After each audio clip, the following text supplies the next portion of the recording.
कैसे पेपाफाई से data GST data download करें, टैली में अपडेट करें और कैसे जीएसटी R1 फाइल करें। तो चलिए वीडियो शुरू करते हैं। अगर आप मेरे चैनल पे नए हैं तो लाइक और सब्सक्राइब करना मत भूलिएगा।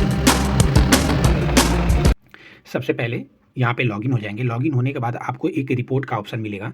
रिपोर्ट पे जाने के बाद आपको एक जीएसटी R1 रिपोर्ट का ऑप्शन मिलेगा। यहाँ पे जैसे ही आप क्लिक करोगे यहाँ से आपको डेट रेंज मिलेगा, जहाँ से आपको जीएसटी डेट रेंज आप सेलेक्ट कर लेना और डेटा यहाँ से आप डाउनलोड कर लेना। डाउनलोड रिपोर्ट करने के बाद आपको 1 से 2 मिनट लगेगा डेटा डाउनलोड होने में, क्योंकि थोड़ा सा पोर्टल स्लो चल रहा है। तो अगर आप मेरे चैनल पे नए हैं तो लाइक और सब्सक्राइब करना मत भूलिएगा। तो चलिए, मेरा डेटा डाउनलोड हो गया है। आप इसको एक लोकेशन पे पेस्ट कर लेना। जैसे मैं अपने इस लोकेशन पे इस डेटा को रख रहा हूँ। फिर से इस डेटा को एक्सट्रैक्ट कर लूँगा और यहाँ पे आपको रिपोर्ट आपको मिल जाएगी। एक रिटर्न रिपोर्ट होता है, एक सेल रिपोर्ट होता है। तो हम सेल रिपोर्ट को डाउनलोड कर लेंगे और यहाँ पे पहले तो फ़िल्टर लगा लेंगे, क्योंकि लास्ट में हम रिटर्न डेटा को हटा लेंगे, क्योंकि ये B2C डेटा है। इसलिए हमेशा B2C डेटा में क्या हमेशा ये रहता है प्लस पॉइंट कि आप जैसे ही कोई भी रिटर्न डेटा हो उसको आप हटा दो। और उसके बाद मैंने रिटर्न डेटा फ़िल्टर लगा के हटा दिया। उसके बाद मैं इस डेटा को ओपन करूँगा और यहाँ से वी लुकअप लगा के चेक कर लूँगा कि कोई डेटा ऐसा तो नहीं है जो कि वहाँ पे रह गया है। नहीं तो आप मैनुअली भी यहाँ से चेक कर सकते हो। इनवॉइस वाइज या जो भी आपको यहाँ पे ऑर्डर वाइज आप वी लुकअप लगा के चेक कर लेना। जैसे मैं वी लुकअप लगा रहा हूँ यहाँ पे, वी लुकअप लगा के और इस डेटा को उस डेटा से मैच करूँगा कि कोई ऐसा तो कोई ऑर्डर नहीं है जो वहाँ पे है और हमारे रिटर्न डेटा में भी हो और सेल डेटा में भी हो। क्योंकि जैसे ही अगर कोई रिटर्न डेटा होगा उसको पहले तो हम उसको डिलीट कर देंगे, क्योंकि ये B2C डेटा है। इसमें अमेंडमेंट नहीं फाइल होता है जैसे आप जीएसटी फाइल करोगे मैंने, क्योंकि ये B2C डेटा में माइनस करके डेटा डाला जाता है। अगर आपका कोई रिटर्न है तो सेल डेटा से माइनस कर लीजिए उस रिटर्न को, तब उसको फाइल कीजिए। तो मैंने चेक कर लिया, यहाँ पे कोई भी ऐसा कोई डेटा नहीं था जो कि रिटर्न था और इस सेल ऑर्डर में भी हो। तो ये फ़िल्टर मेरा हो गया। अब मुझे क्या करना है, यहाँ पे नेम ऑफ़, अभी कुछ मुझे इंपॉर्टेंट डेटा चाहिए B2C डेटा से। क्या क्या चाहिए? सबसे पहले तो मैं यहाँ पे मुझे प्रोडक्ट का नाम चाहिए, और वो नाम कहाँ से आएगा? तो क्या होता है पेपाफाई के ऑर्डर में कि यहाँ पे कुछ सब ऑर्डर आईडी और जो प्रोडक्ट का लिस्टिंग होता है और SKU वाइज वो यहाँ पे मर्ज है, तो उसको हटाएंगे। सबसे पहले क्या करेंगे, टैक्स टू कॉलम पहले तो डाउनलोड कर लेते हैं लिस्टिंग से इसका प्रोडक्ट का नेम। इसको हम SKU भी बोलते हैं। लिस्टिंग से डाउनलोड होगा। सबसे पहले आएंगे पेपाफाई में, यहाँ एक लिस्टिंग ऑप्शन होगा। वहाँ पर जैसे ही क्लिक करोगे थोड़ा सा टाइम लगेगा रिफ्रेश होने में, और वहाँ से आप बल्क में भी डेटा डाउनलोड कर लेना। यहाँ पे डाउनलोड का आएगा, डाउनलोड स्टॉक डेटा, यहाँ से डाउनलोड कर लेना और आप सेम लोकेशन पे इसको भी पेस्ट कर लेना। पेस्ट करने के बाद आप इस एक्सेल डेटा को ओपन करना, और ओपन करने के बाद आपको मैं दिखाता हूँ एक चीज़। जैसे ही ये डेटा ओपन हो गया, आप देखो यहाँ पे आपको दिखेगा SKU ID, उसके बाद ही आपको यहाँ पे प्रोडक्ट का नाम है। तो SKU ID के लिए सबसे पहले हमें तो SKU ID निकालना है सेल डेटा से। ये तो हमारा लिस्टिंग डेटा है, जो इसको मर्चेंट ID भी बोलते हैं। जैसे मर्चेंट डेटा है जहाँ पे आपको सब ऑर्डर आईडी है और SKU है, प्रोडक्ट नेम भी है। तो यहाँ पे आप देखिए ये है SKU ID। उसके बाद यहाँ पे भी आप देखिए ये हमारा सेल डेटा है। यहाँ पे देखिए क्या है SKU, और यहाँ पे देखो वो ID मिल गया। तो सबसे पहले तो मैं इस डेटा को उस डेटा से मैच करने के लिए सब ऑर्डर ID को हटाऊँगा। सबसे पहले टेक्स्ट टू कॉलम पे आएंगे, यहाँ पे आके फिक्स्ड वो पे क्लिक करके नेक्स्ट करेंगे और यहाँ पे एक रेंज सेलेक्ट करेंगे जहाँ से वो डेटा को तोड़ सके। और यहाँ पे देखिए मैं उस डेटा को तोड़ के और वहाँ पे मैंने सब ऑर्डर आईडी निकाल लिया जहाँ से मैं फ़िल्टर लगा सकूँ SKU के। तो यहाँ पे देखिए ये मेरा कोड है, जो कि मेरा मर्चेंट लिस्टिंग जो मैंने किया था वहाँ से देखिए यही वाला SKU ID। तो SKU ID निकाल लिया। अब यहाँ से फ़िल्टर लगाऊंगा SKU ID से, और जो मैंने लिस्टिंग ID है वहाँ से। तो ये फ़िल्टर ये वी लुकअप लगा के और मैंने रेंज सेलेक्ट कर लिया जहाँ पर तक मेरा SKU आ रहा है, और ये मैंने 3.0 लगा के और कर दिया। देखिए मेरा प्रोडक्ट का नाम भी आ गया। तो अब इसको क्या करेंगे, सबसे पहले तो नीचे तक ड्रैग कर लेंगे। सबसे नीचे आएंगे और उसको ड्रैग कर, देखिए यहाँ पे मैं एक फाइंड करके भी दिखा देता हूँ। मेरा प्रोडक्ट का नाम है रेक्टेंगल। ये देखिए यहाँ भी रेक्टेंगल 4 नंबर, और यहाँ से नीचे आके ऊपर जाके यहाँ पे और Ctrl D प्रेस कर दूंगा, और मेरा पूरा जितना भी मैंने फॉर्मेट लगाया सारा फॉर्मेट हर एक कॉलम पे लगेगा, और उस फाइल से उस डेटा को मैच करने के लिए वो फाइल को यहाँ ले आएगा, और यहाँ पे वी लुकअप लग जाएगा। अब देखिए मेरा सारा डेटा आ चुका है। और मेरे पास इंपॉर्टेंट क्या क्या डेटा है, सबसे पहले तो प्रोडक्ट नाम आ गया।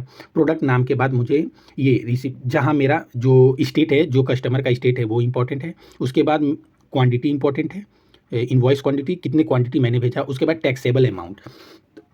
इसके बाद मैं क्या करूँगा, इस डेटा रेंज को पूरा सेलेक्ट करूँगा और मैं इंसर्ट पे आऊँगा। अब पिवट टेबल लगाऊँगा, और न्यू पिवट टेबल पे आके सबसे पहले एसक्यू से पहले मैं वो स्टेट सेलेक्ट करूँगा, कस्टमर स्टेट, जो कि रिसिप्ट स्टेट से नाम आएगा, जहाँ पे डेट प्रोडक्ट रिसीव हुआ है। उसके बाद एसक्यू के सेम कॉलम रोज़ वाले में ही उसको भी नीचे ही रिसिप्ट स्टेट के नीचे डाल दूँगा।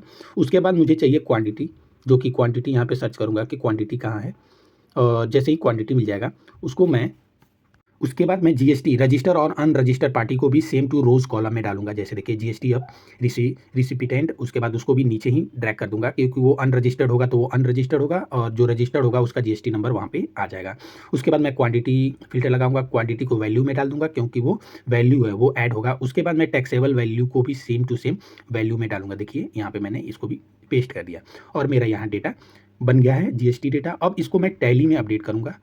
अगर आपको ऐसे ज़्यादा प्रॉब्लम होती है कि अनरजिस्टर्ड और रजिस्टर पार्टी को कैसे फ़िल्टर करें, तो सबसे पहले तो आप क्या करें, इस डेटा को आप क्या करते हैं कि हम जीएसटी जो मैंने डाला था, जीएसटी और रिसिप्ट एड्रेस वाला, जिसने जीएसटी वाला किसी आदमी ने अगर जीएसटी नंबर से लिया है, B2C डेटा उसको बोलते हैं, तो उसको मैंने क्या किया था, रो में डाला था। तो अब उसको मैं क्या करता हूँ, रो से निकाल के और उसको फ़िल्टर वाले टैब में डालता हूँ। जैसे ये मैं रो से यहाँ से निकालता हूँ और उसको एक फ़िल्टर का टैब दिख रहेगा, वहाँ पे डाल देना।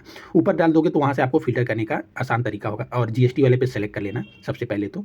और जैसे ही आप जीएसटी देखो रजिस्टर पार्टी है, उसको जैसे ही करोगे तो वहाँ से वो डेटा फ़िल्टर हो जाएगा। और आप इस डेटा को क्या करना, सबसे पहले तो आप इस जीएसटी को कॉपी कर लेना और उस सेल डेटा में सर्च करना। क्योंकि जीएसटी वाले में क्या होता है, ये B2B डेटा है, इसमें सबसे इंपॉर्टेंट डेट होता है, इनवॉइस होता है, क्वांटिटी होता है, और सबसे इंपॉर्टेंट बात को इसका इनवॉइस बनता है। तो उसको सबसे टैली में जाएंगे और यहाँ पे मैंने पहले से ही बना रखा पेपाफाई B2B डेटा, और यहाँ पे ऑल्ट ए करके न्यू वाउचर और टैक्स इनवॉइस करके, और यहाँ पे आप देखिए सारा किस स्टेट में गया है वो भी मैं डाल लूँगा, क्योंकि आगे कभी फिल्टर करना हो तो मुझे पता हो। और यहाँ पे डेट रेंज सेलेक्ट कर लूँगा कि किस डेट को ये इनवॉइस कटा है।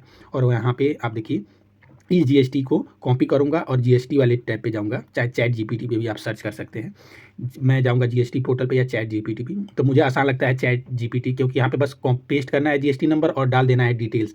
चैट जीपीटी उसका पूरा डिटेल सर्च कर देगा। अगर आप जीएसटी पे जाते हैं वहाँ पे सर्च करोगे तो वहाँ थोड़ा सा प्रॉब्लम होता है, क्योंकि वहाँ कैप्चर कोड डालना पड़ता है। तो यहाँ पे देखिए B2C डेटा, देखिए यहाँ सारा डेटा वो चैट जीपीटी उसका निकाल लिया पूरा हिस्ट्री। और अब यहाँ पे आएंगे, यहाँ पे मैं पेपाफाई B2B और यहाँ पे कंपनी का नाम कॉपी कर लूँगा और यहाँ पे क्रिएट करके पेस्ट कर दूँगा। पेस्ट करने के बाद आप देखिए, ठीक है, और ये कंपनी का नाम हो गया, ये एड्रेस हो गया, और यहाँ पे एड्रेस भी पेस्ट कर दूंगा, क्योंकि मुझे B2B डेटा में इनवॉइस क्रिएट करना है, तो इसमें मुझे सारा डेटा चाहिए।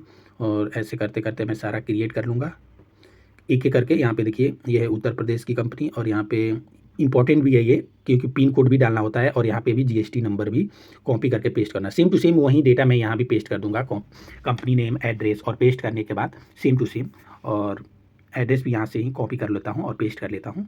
देखिए बिल 2 में भी और सीट 2 में भी, इसको एक कहते हैं बिल 2, जहाँ पे बिल कटा है और जहाँ पे आपने डिलीवर किया है उसका भी एड्रेस सेम टू सेम। यहाँ पे आप देखिए पिन कोड भी वही इंपॉर्टेंट होता है, क्योंकि बिल 2 डेटा में भी इंपॉर्टेंट होता है और सीट 2 डेटा में भी पिन कोड इंपॉर्टेंट होता है। यहाँ भी पिन कोड, और दोनों देखिएगा कि दोनों जगह आप जीएसटी नंबर भी अपडेट हो। यहाँ पे इंटर स्टेट सेल यहाँ पे सेलेक्ट कर लेंगे। सेलेक्ट करने के बाद आप इस कॉपी को, इस एसक्यू को भी पेस्ट कर लेंगे। यहाँ पे एसक्यू पे जाएंगे, इनवॉइस नंबर पे तो मैंने कर लिया था, इनवॉइस नंबर कॉपी पेस्ट। अगर आप मेरे चैनल पे नए हैं तो लाइक और सब्सक्राइब करना मत भूलिएगा। तो चलिए फिर से यहाँ पे आप देखिए, सबसे पहले एसक्यू जो प्रोडक्ट का नाम है इसको मैं कॉपी कर लेता हूँ। ये है फोटो हैंगर 11 नंबर, और इसको इंटर कर लूँगा। देखिए फोटो हैंगर 11 नंबर, और यहाँ पे मेन लोकेशन, यहाँ पे एक क्वांटिटी है। अब इसका टैक्सेबल प्राइस क्या है वो यहाँ पे पेस्ट कर लेंगे, क्योंकि टैक्सेबल प्राइस इसको सर्च करेंगे और उसको भी पेस्ट करेंगे।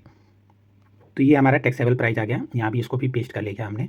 और नीचे आने के बाद इसका जीएसटी रेट भी सेलेक्ट करेंगे, 12% होता है जीएसटी आउटपुट 12%। और नीचे यस प्रेस करेंगे इनवॉइसिंग के लिए। यहाँ पे लोकेशन पेस्ट करेंगे बिल 2 और C2 का, तो यहाँ पे मेरा उत्तर प्रदेश था, तो मैं उत्तर प्रदेश कॉपी करके पेस्ट कर दूंगा। और जैसे ही इंटर करूँगा, यस प्रेस करूँगा, मुझे ये देखिए मेरा इनवॉइसिंग जनरेट हो रहा है और मेरा इनवॉइसिंग बन जाएगा। और उसके बाद अब मेरा ये डेटा B2B का हो गया। अब मैं इसको वहाँ से फ़िल्टर हटाऊँगा, जहाँ पे मैंने पिवट टेबल लगाया, और B2C करूँगा, अनरजिस्टर्ड पार्टी पे सिलेक्ट करूँगा।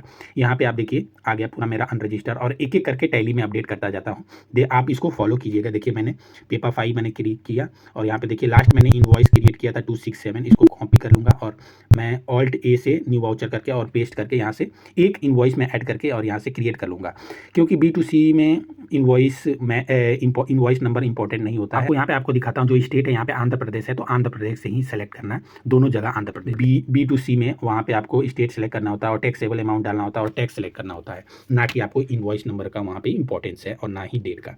तो मैं एक एक करके मैं लास्ट डेट में इसको अपडेट कर लूँगा, देखिए एक एक करके। और देखिए, और ये मेरा दूसरा SKU है, दूसरा प्रोडक्ट है, और ऐसे ही same to same taxable amount, main location, quantity 1 करके इसको टैक्सेबल अमाउंट कॉपी करके पेस्ट करके ऐसे ही देखिए ये सेम टू सेम, ये मेरा आंध्र प्रदेश का था, ये देखिए, और इसको मैं भी सेम टू सेम पेस्ट कर लूँगा और यहाँ पे GST सेलेक्ट दूँगा, IGST 12% और 18%, क्योंकि मेरा प्रोडक्ट 12 में भी है और 18 का भी है इसमें एक प्रोडक्ट, तो और इसको भी सेम टू सेम सेलेक्ट करके सेव कर दूँगा। मैं एक बार सेव कर दूँगा, लास्ट डेट में डालूँगा, हमेशा मंथ का मैं लास्ट डेट में बुक करता हूँ, और यहाँ पे जैसे ही यस करूँगा आप देखिए ये डेटा सेव हो जाएगा। ऐसे ही करके आप एक एक करके टैली में बुक कर लेना, और डिस्क्रिप्शन में आपको वीडियो का लिंक मिल जाएगा, जहाँ से आप देख सकते हैं कैसे टैली से GST फाइल करते हैं। Thank you.